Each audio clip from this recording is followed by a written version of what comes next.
আসসালামু আলাইকুম। বড় আপা 2 লিখেছেন শারমিন আঁচল নিপা।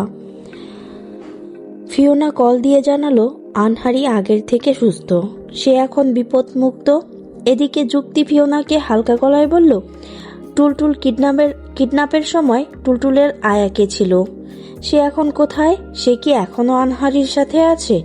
তার নাম কি?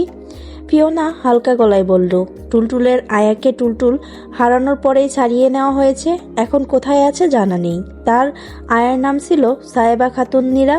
খুব বেশি বয়সী মেয়ে ছিল না, অল্প বয়সী ছিল। হঠাৎ এ প্রশ্ন, যুক্তির মাথাটা ঘুরছে। তার মানে তার বাসার আয়া আর টুলটুলের আয়া একই? এতে মনে হচ্ছে এ নীরা মেয়েটার সাথে কিছু না কিছু সম্পৃক্ত আছে।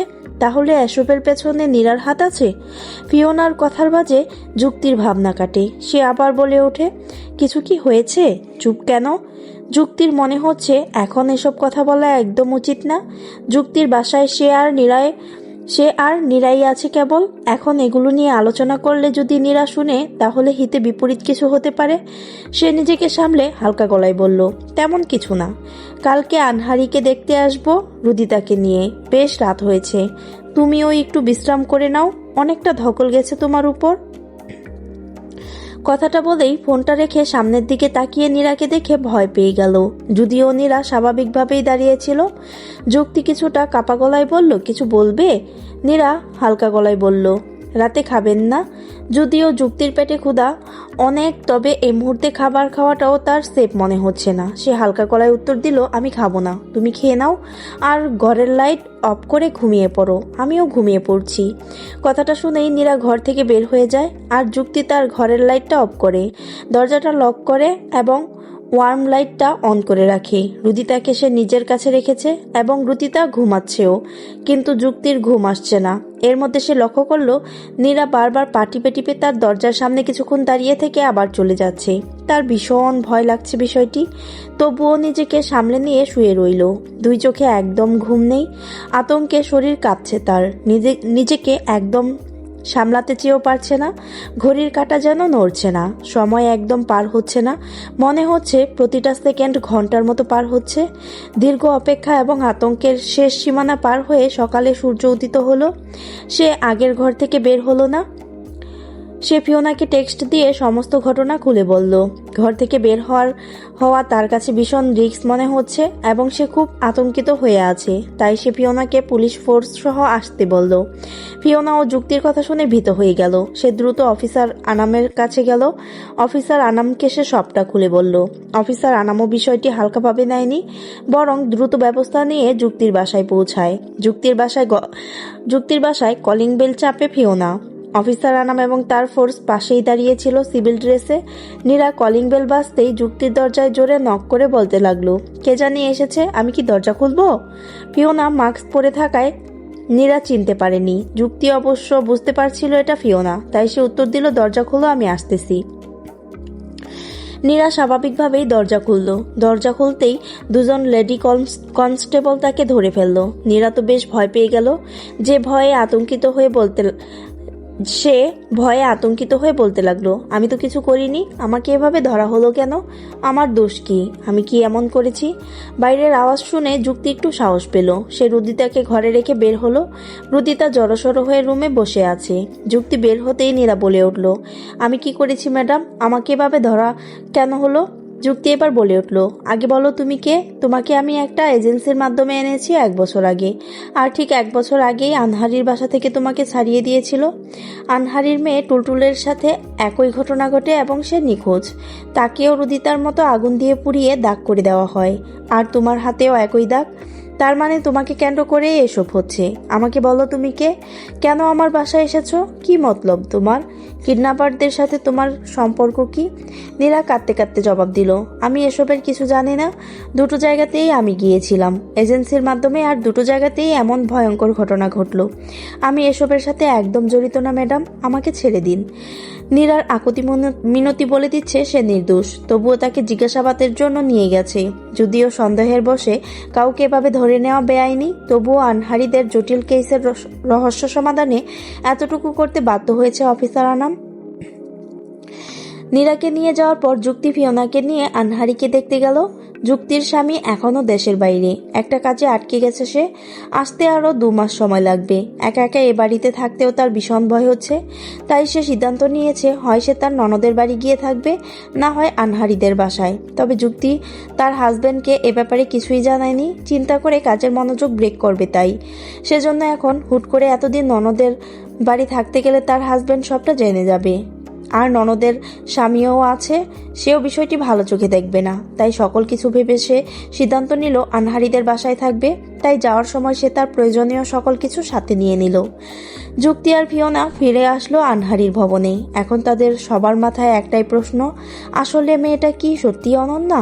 এটা আগে নিশ্চিত হতে হবে সে অনন্যা কিনা, তারপর একটা পরিকল্পনা করে এগোতে হবে। কিন্তু কিভাবে নিশ্চিত হওয়া যায়, এসবেই তিনজন বসে বসে ভাবছে। হঠাৎ আনহারি শোয়া থেকে উঠে বসলো। সে হালকা পায়ে হেঁটে আলমারির কাছে যায়, একটা গ্লাভস পরে আলমারির ড্রয়ারটা ঘেটে চেক বইটা বের করে।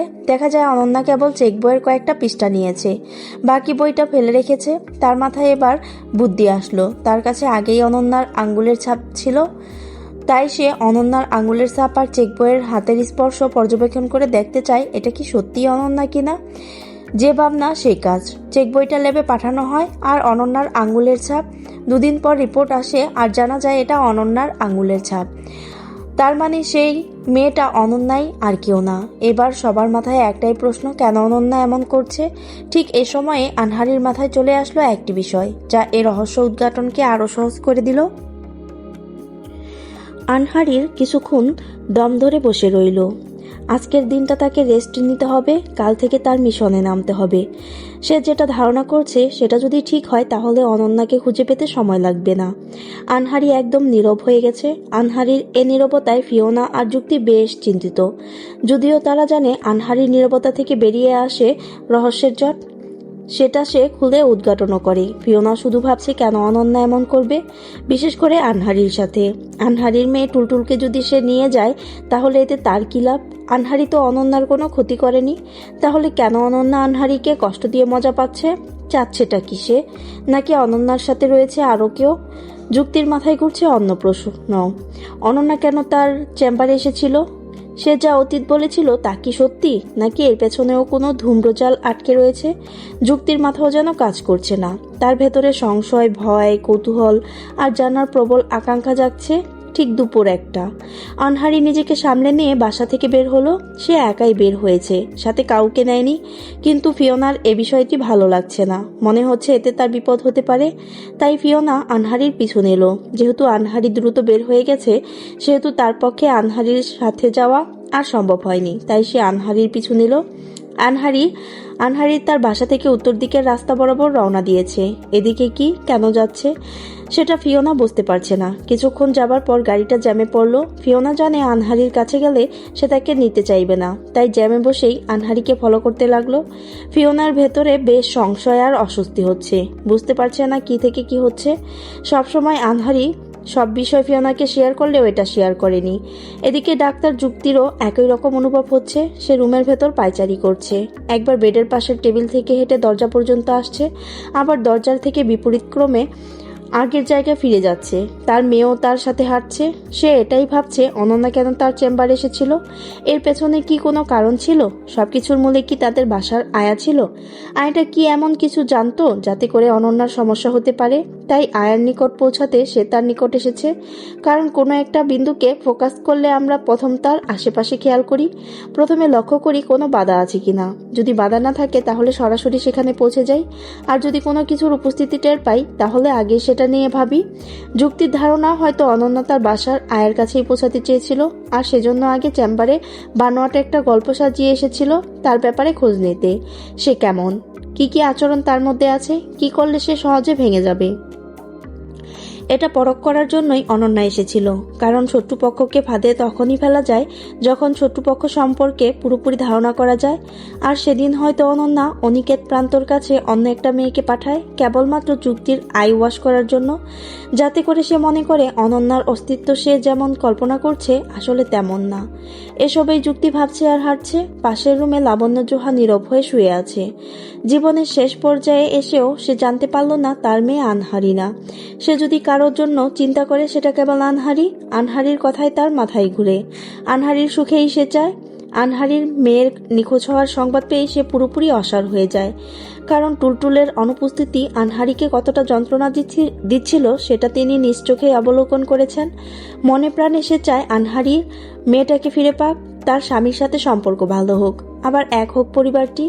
অসার শরীর নিয়ে সৃষ্টিকর্তার কাছে সে সুস্থতা চায় না, বরং আনহারির সুখী জীবন চায়।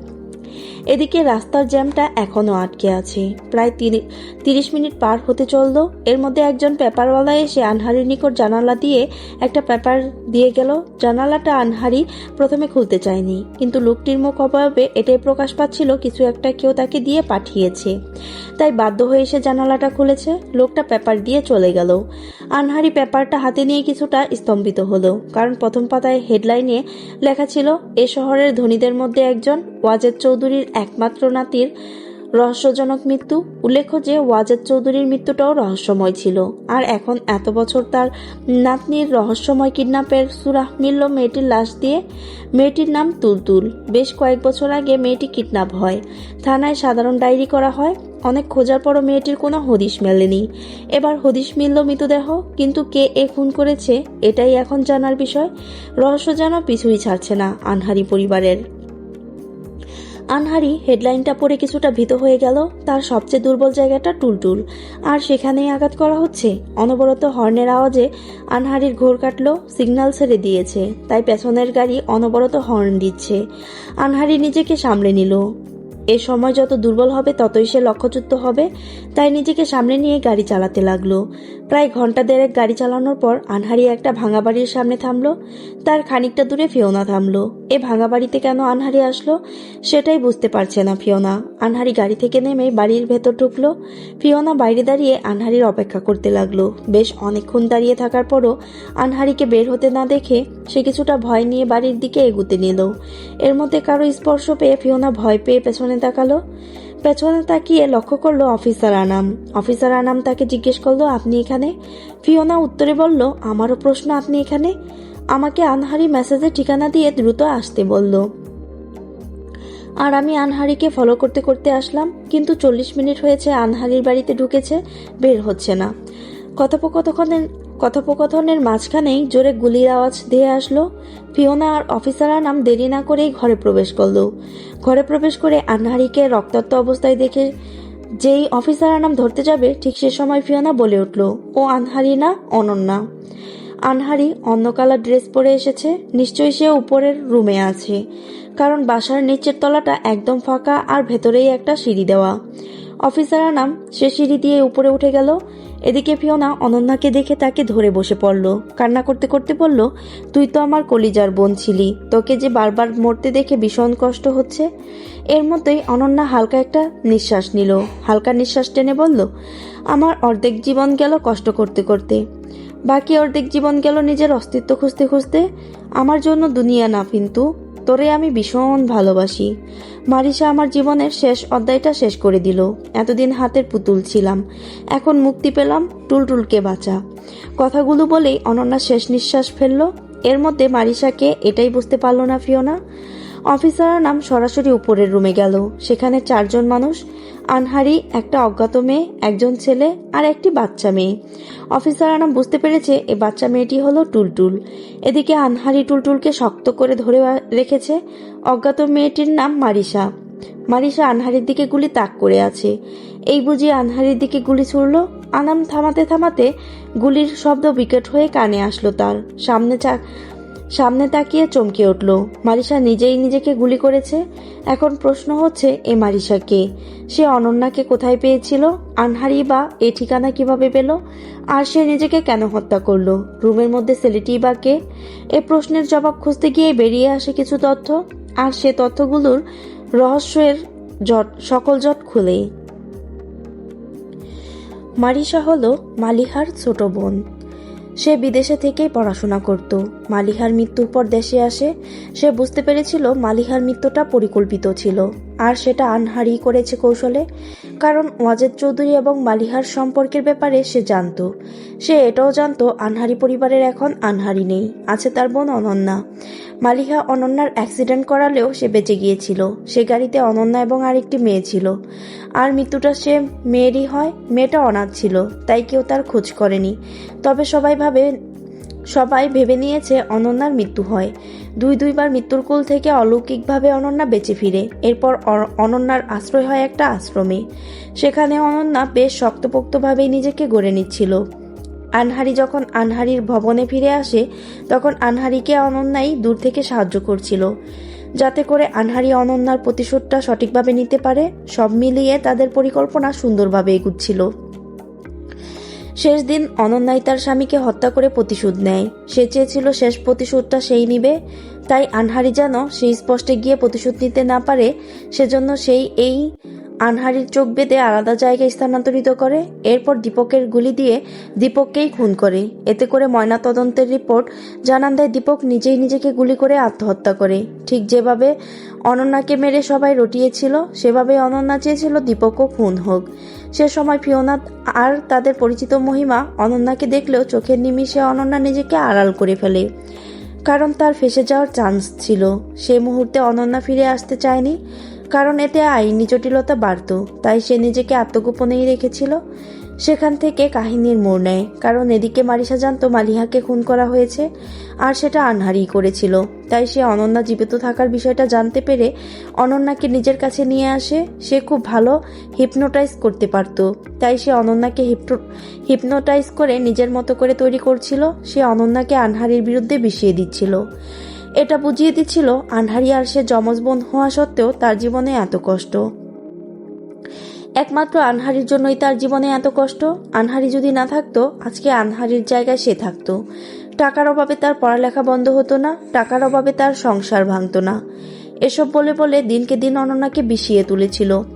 মারিসাই আনহারিকে কষ্ট দেওয়ার তার মেয়েকে তুলে নিয়ে আসে। মারিসাই ফিওনার হবু পাত্রকে তুলে এনে আটকে রাখে, যাতে করে ফিওনা কষ্ট পায়। কষ্টের মাত্রা বাড়াতে মারিসা অনন্যাকে আনহারির বিরুদ্ধে লেলিয়ে দেয়। অনন্যাকে ঠিক এমনভাবে প্রস্তুত করে দেখে দুজনকে কেউ আলাদা করতে পারবে না। তাই সেদিন অনন্যা সে বাড়িতে গিয়ে ব্যাংক চেক আনার সময় আনহারির ছবিটা নিয়ে আসে, কারণ আনহারির প্রতি রাগ আর ক্ষোভটা সে তার ছবির সাথে মিটিয়েছিল। মারিসার কথা মতেই ব্যাংক থেকে টাকা তুলে আনা হয়। উদ্দেশ্য একটাই ছিল, আনহারিকে নাকানি চোপানি খাওয়ানো। মারিসা জানতো ফিওনা আর যুক্তির সম্পর্ক, তাই বিষয়টা আরো থ্রিল করতে সে অনন্যাকে পাঠায় যুক্তির কাছে, আর নতুন একটা নাটক সাজিয়ে অনন্যার মাথায় ঢুকিয়ে দেয়, যাতে করে অনন্যা সেটাই বলে। যেহেতু অনন্যা পুরোপুরি তার কন্ট্রোলে ছিল, তাই সে নিজেকে সেভাবেই উপস্থাপন করে। কারণ অনন্যা তখন নিজেকে বিষাদময় অতীতের ভিকটিম ভাবতে শুরু করে। আর কাকতালীয়ভাবে তাদের কাজের মেয়ে নীরা যুক্তির বাসায় কাজ নেয়। এ ঘটনার সাথে নীরা একদম জড়িত ছিল না, শুধু নীরা পরিস্থিতি আর বিষাদের শিকার কেবল। এবার প্রশ্ন জাগতে পারে আনহারি বিষয়টি কিভাবে বুঝেছিল, কারণ সেদিন অনিকেত প্রান্তরের কাছে মারিসাই গিয়েছিল। মারিসা হিপনোটাইজে একদম পটু ছিল, তাই অনিকেত প্রান্তরের স্মৃতিতে সে অনন্যার ছবিটা এঁকে দেয়। তাই অনিকেত প্রান্তর মারিসাকে অনন্যার মতো করে প্রথমে দেখে। এটা ঠিক ততক্ষণ পর্যন্ত স্থায়ী ছিল যতক্ষণ পর্যন্ত আনহারি আর যুক্তি সেখানে পৌঁছেছে। পৌঁছানোর পর অনিকেত প্রান্তকে মারিসা তার হিপনোটাইজের প্রভাব থেকে মুক্ত করে দেয়, যার দরুন সবাই তাকে অন্য রূপে দেখে। আর অনিকেত প্রান্ত তখন বিষয়টি বুঝতে অক্ষম হয়। কিন্তু একটা সময় পর অনিকেত প্রান্ত নিজেই আনহারির সাথে যোগাযোগ করে বিষয়টি উপস্থাপন করে একটা মেইলে। আর সে মেল দেখে সে মারিসার ব্যাপারে খুঁড়তে থাকে। খুঁড়তে সে জানতে পারে এ মারিসাই মালিহার বোন। তখন আনহারির বুঝতে পারে এ দুনিয়ায় একমাত্র মারিসার শত্রু সে, কারণ মালিহার মৃত্যুর পেছনে আনহারির হাত ছিল। আর সেখান থেকে সে মারিসার ঠিকানা উদ্ঘাটন করতে সক্ষম হয়। আনহারি যখন মারিসার ঠিকানায় পৌঁছে যাচ্ছিল, তখন মারিসা বুঝতে পারে আনহারি আসছে, তাই তার ভেতরে ভয় ঢুকাতে ব্যাপারটা পাঠায়। যখন সে ভেতরে পৌঁছায়, তখন সে অনন্যার মাথায় গুলি তাক করে একের পর এক অভিযোগ দিতে থাকে। আর একটা পর্যায়ে আনহারিকে কষ্ট দিতেই অনন্যাকে খুন করে। তার ইচ্ছা ছিল উপরে উঠে টুলটুলকে খুন করবে আর ফিওনার হবু স্বামী নুসাবকে খুন করবে। তবে সে যখন উপরে উঠে, তখন আনহারিকে ফেইলর বলে বিব্রত করছিল। আর সেটার ফলস্বরূপ মারিসা গুলি করে আত্মহত্যা করে। অফিসাররা নাম মারিসা এবং অনন্যার লাশটা নিয়ে গেল। ফিওনা অজরে কাঁদতে লাগলো। এত বছর পর সে অনন্যার স্পর্শ পেল, কিন্তু জীবিত পেল না। শেষ মুহূর্তেও সে শান্তি পেল না। নুসহাবকে দেখে ফিওনা দৌড়ে গিয়ে জড়িয়ে ধরলো। কাঁদতে কাঁদতে বলল, আমি সত্যিই বিশ্বাস করতে পারিনি তুমি আমাকে ছেড়ে চলে যাবা। মনের মধ্যে একটা কিন্তু যেন থেকেই গিয়েছিল। নুসহাব ফিওনাকে হালকা গলায় বলল, মাঝে মাঝে জীবনে অ্যাডভেঞ্চার না হলে হয় না। অনেক হাঁপিয়ে একটা জিনিস পেলে মূল্য থাকে। আমার মূল্য আজীবন তোমার কাছে থাকবে, সেভাবে তোমার মূল্য আমার জীবনে অমলিন হয়ে থাকবে। ময়না তদন্তের পর অনন্যার লাশ দিলে পরিবারের সবাই মিলে তাকে দাফন করে। এ যেন ঝড়ের পরে এক পশলা বৃষ্টি পড়ে, সব কালিমা দূর করার মতো। যুক্তি তার মেয়েকে নিয়ে বিদায় নিল। যুক্তির বিদায়ের সময় ফিওনা যুক্তিকে পিছু ডেকে বলল, আচ্ছা, আমি মাঝে মাঝে একটা কালো বিড়াল দেখতাম। যখনই অনন্যার উপস্থিতি টের পেতাম, এটা কেন এমন হয়? অবচেতন মন যখন কোনো বিপদের আর রহস্যের আশঙ্কা করে, তখন মানুষ কালো কাক, কালো কুকুর, কালো বিড়াল এসব দেখতে থাকে। এটা মূলত মানসিক অশান্তির প্রভাবে হয়। তোমারও তাই হয়েছে। যুক্তি কথাগুলো বলে চলে গেল। টুলটুলকে পেয়ে আনহারি যেন তার পুরো জীবন ফিরে পেয়েছে। টুলটুলকে পাওয়ার পর তার স্বামী তার নিকট ফিরে আসতে চাইলে আনহারি আর জায়গা দেয়নি। নিজের একমাত্র ভরসা টুলটুল আর লাবণ্য জুহাকে নিয়েই পুরো জীবন কাটিয়ে দেওয়ার সিদ্ধান্ত নেয় সে। এদিকে ফিওনাও বেশ সাদামাটাভাবে নুসহাবকে বিয়ে করে সংসার শুরু করে। তবে প্রতিটা মানুষের মনে এখনও অনন্যা বাস করে বয়ে বেড়াচ্ছে তার স্মৃতি। এই ছিল বড় আপা 2 এর সবগুলো পর্ব একসাথে।